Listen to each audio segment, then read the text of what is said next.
Hello friends, this is Vishnu Adole. Friends, in this video, I will talk about Mossbar spectroscopy. It is one of the important topics for the preparation of competitive examinations based on chemistry. Friends, to understand the Mossbar spectroscopy, we should understand each and every concept involved in the Mossbar spectroscopy.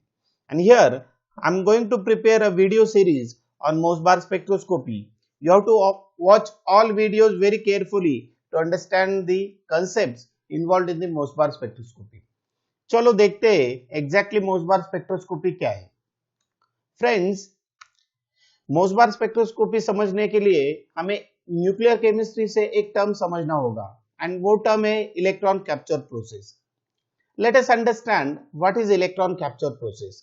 Friends, any unstable element can capture the electron from its inner shell, and this electron is captured by nucleus, and we know that nucleus contains protons and neutrons. Now let us understand this concept very clearly. Now you can see here the carbon has atomic number 6, so number of protons in the carbon are 6. As this isotope of carbon is having mass number 11, the number of neutrons will be 5. So 6 protons in the nucleus plus 5 neutrons in the nucleus will make the mass number of this isotope 11. So 6 protons are present along with 5 neutrons. Now this is one of the unstable isotope of carbon. Now what happens in this isotope? It captures the electron which is near to the nucleus. Usually the electron capture takes place from K shell. Now when the electron is captured by the nucleus, the electron combines with the proton which is present in the nucleus. Now combination of proton and electron will lead to the formation of neutron. So you can see here in this case, so neutron was previously, the number of neutron were 5 in the carbon 11. Now when the electron is captured by the nucleus of carbon, then number of neutrons becomes 6, because neutron is forming due to the combination of electron and proton. Friends, here one thing you have to see very carefully, and that one thing is electron is captured from the inner shell of the atom. It is not coming from outside. So whenever the electron is captured, so the electron combines with the proton which is present in the nucleus and it forms the neutrons. So here you can see number of neutrons increases by 1 unit. Now as electron is combining with the proton, the number of protons will decrease by 1 unit. So here number of protons are 6 and in this case number of protons are 5, and due to change in the proton number, the element also changes, and you can see here the boron is formed from the carbon.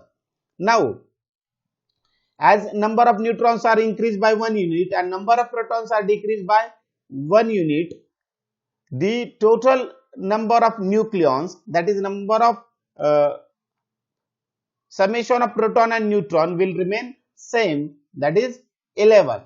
So this is the electron capture process in which electron from the inner shell is captured by the nucleus and it combines with the proton present in the nucleus forming the neutron.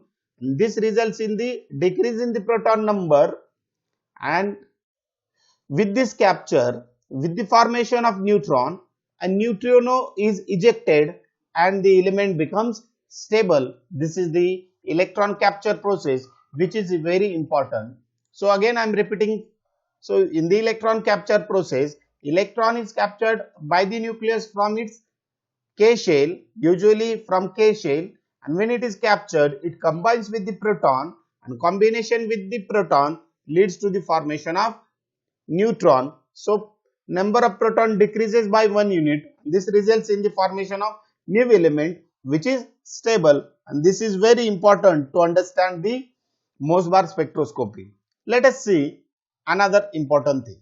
Now, friends, I would like to explain here a decay process of cobalt 57.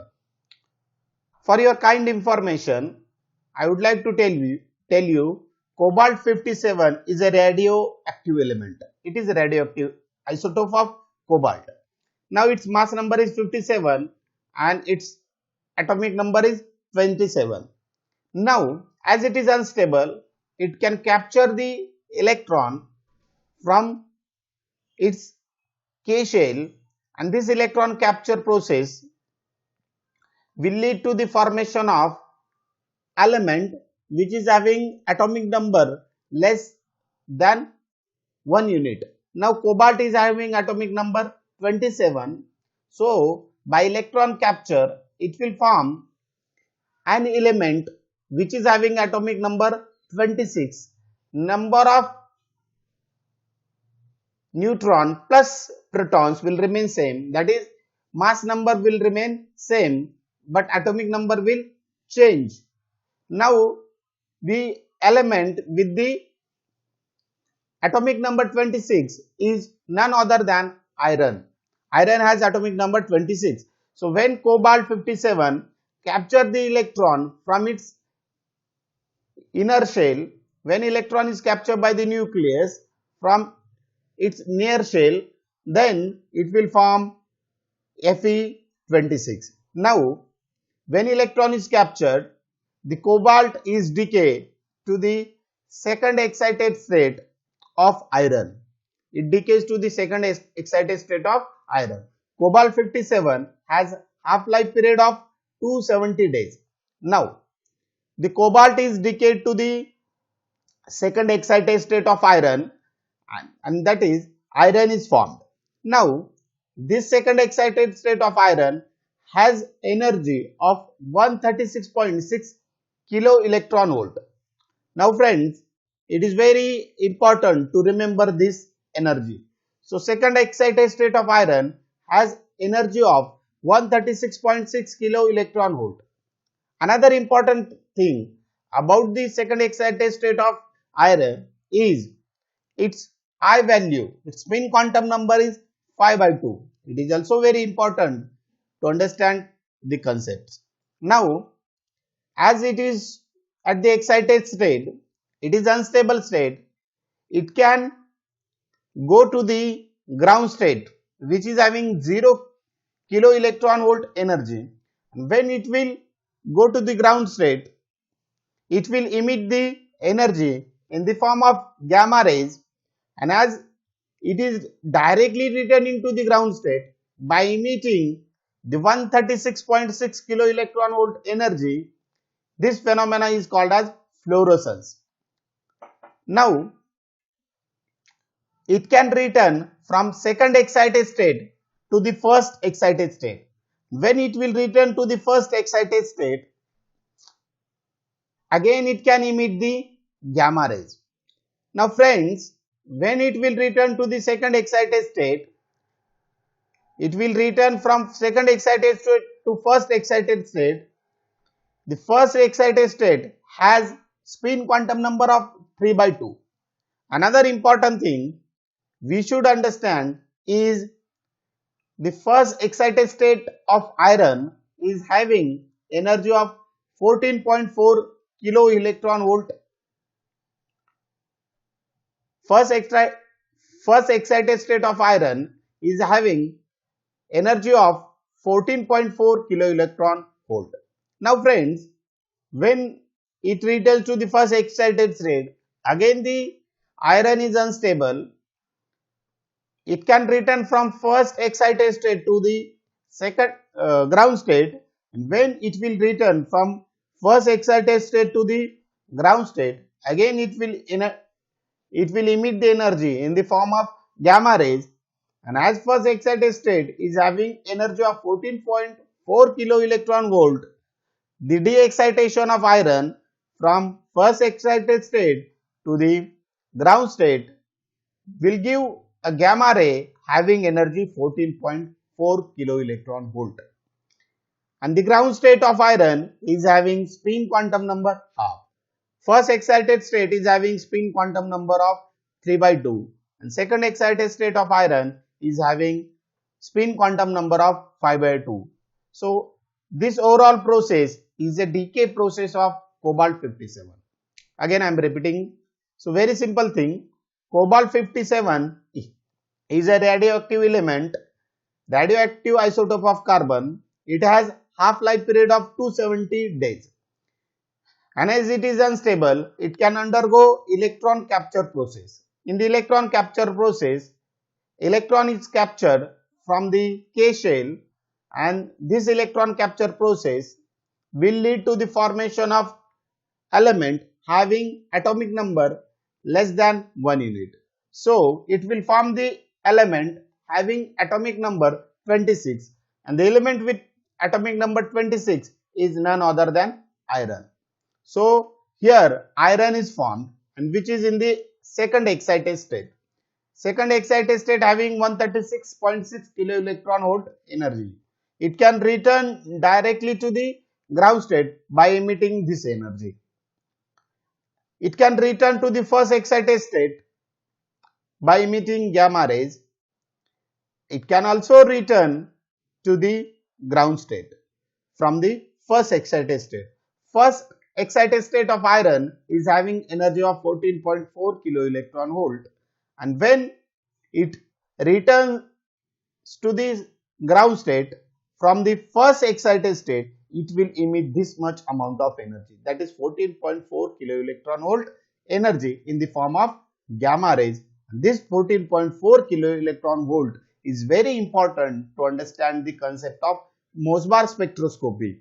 So we have to understand the de-excitation of iron from first excited state to the ground state will emit the gamma rays having energy of 14.4 kilo electron volt. The first excited state of iron is having spin quantum number 3 by 2 and the ground state is having spin quantum number of 1 by 2. So this is important thing to understand the Mossbar spectroscopy.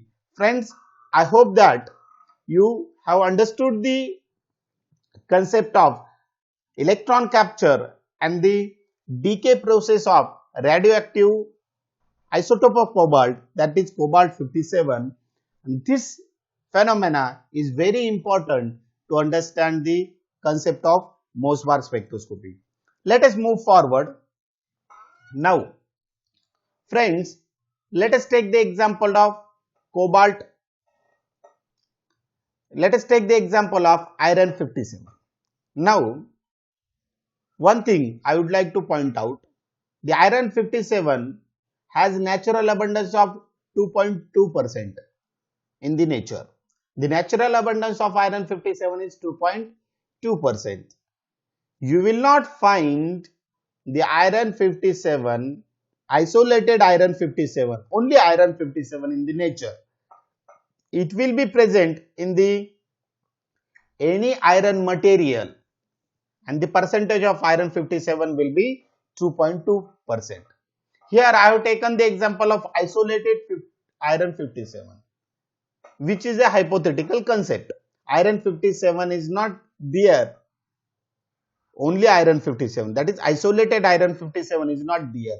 It will be present in any iron material such as iron ore, iron handle, any iron material, iron sheet, and the percentage of iron per one iron atom will be 2.2%. The iron 57 will be 2.2%. To understand the concept, I have taken the arbitrary example of isolated iron 57. Iron 57 isolated nature में नहीं होता, वो nature में iron 57 नहीं होता। यहाँ पे मैंने आयरन 57 का एग्जांपल सिर्फ कंसेप्ट समझने के लिए लिया है। आयरन 57 होगा तो किसी आयरन मटेरियल में होगा, वो 57 आइसोलेटेड नहीं होगा, अकेला नहीं होगा। Now as I discuss, the first excited state of iron is having 14.4 kilo electron volt energy. Now This iron 57, when it is present at ground state, it will go to the first excited state by absorbing 14.4 kilo electron volt energy, because first excited state is located at 14.4 kilo electron volt energy. So to go from the ground state from 0 to 14.4 kilo electron volt energy level, this iron 57 must absorb 14.4 kilo electron volt energy to go to the first excited state. So the excitation of iron 57 from ground state to the excited state will require 14.4 kilo electron volt energy. So this is very important thing. So from ground state to excited state will require 14.4 kilo electron volt energy. Now, as I discussed in the earlier slide, the iron at 57 at ground state has spin quantum number of 1 by 2, and in the first excited state it has spin quantum number of 3 by 2. Now, we know a simple formula to calculate the possible number of spin states, and the formula is 2ni plus 1, where n is equal to total number of atoms, I is equal to spin quantum number. So let us count how many spin states are there in the ground state of iron. The ground state of iron has spin quantum number of 1 by 2. So, and number of Fe are 1. So, 2 into this n is 1 into spin quantum number is half plus 1. 2 into 2, 2 into half plus 1 will give you 2. So, this iron at ground state will have 2 spin state. And as it has spin quantum number of half, the two spin states are plus half and minus half. So the iron at ground state, iron 57 at ground state has 2 spin states, plus half and minus half. Now let us understand how many spin states are present at the first excited state of iron. The first excited state of iron has spin quantum number 3 by 2. So 2Ni plus 1 is equal to 2 into 1 iron into spin quantum number of first excited state 3 by 2 plus 1 will give you 4 spin state. So first excited state of iron has spin quantum number of 3 by 2. The 4 spin state of first excited state will be plus 3 by 2, plus half, minus 3 by 2. So we have to understand this concept also. So here I have explained the excitation of iron 57 from ground state to the first excited state, which requires energy of 14.4 kilo electron volt energy. This is isolated 57, which is a hypothetical example, because isolated 57 iron 57 does not exist. It exists in the form of material where its percentage is 2.2%. Here I have taken example of isolated 57 to understand the excitation process of iron 57. It has spin quantum number of half, which will give you 2 spin state, plus half and minus half in the ground state. Excited state, first excited state has spin quantum number of 3 by 2, and with this formula it will produce 4 spin states, and the 4 spin states are plus 3 by 2, plus half, minus half and minus 3 by 2. So in this way we have understood the excitation process and different spin state which are present at the ground state and excited state of iron 57. Let us recapitulate the concepts.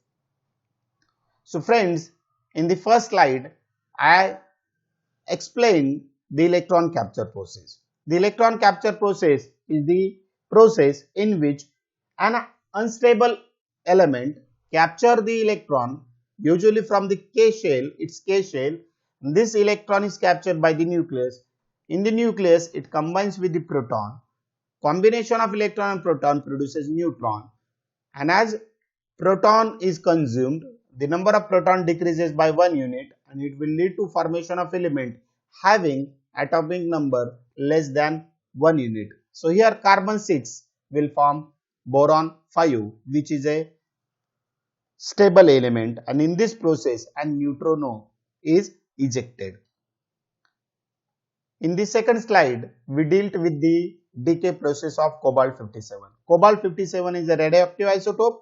It is unstable. It has a half-life period of 270 days, and when it captures the electron, it will form iron, which is having atomic number 26, and the decay process of radioactive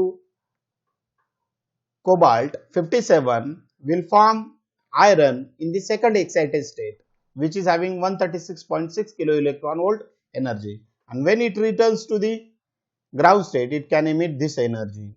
It can return to the first excited state, and from first excited state it can return to the ground state. These are the possible de-excitation processes from cobalt 57 to iron from excited state to the ground state. This is very important for us. The de-excitation of iron 57 from first excited state to the ground state will emit 14.4 kilo electron volt energy. This means that excitation of iron from 0 to ground state to first excited state will also require same amount of energy. So excitation will require same amount of energy. In the de-excitation process, gamma rays are emitted, which are having the same amount of energy. That is, de-excitation from first excited state to the ground state will give you 14.4 kilo electron volt energy. Then I discussed the example of isolated iron 57 to understand the excitation process. So we know first excited state of iron is located at 14.4 kilo electron volt. So excitation of iron from ground state to the first excited state will require 14.4 electron volt energy. Then and then it can undergo the excitation. Now ground state has spin quantum number of half. With this formula, it will have two spin states, plus half and minus half. Excited state will have 4 spin states. As excited state has spin quantum number of 3 by 2, the 4 spin states are plus 3 by 2, plus half, minus 3 by 2. So in this way, we have understood the concept of electron capture, decay process of cobalt 57, and the excitation process of isolated iron 57 to understand the Mossbauer spectroscopy. So friends, I will stop here. You watch this video repeatedly to understand these three processes, and in the next video, I will take the use of all these concepts to understand the Mossbauer spectroscopy. Thank you very much.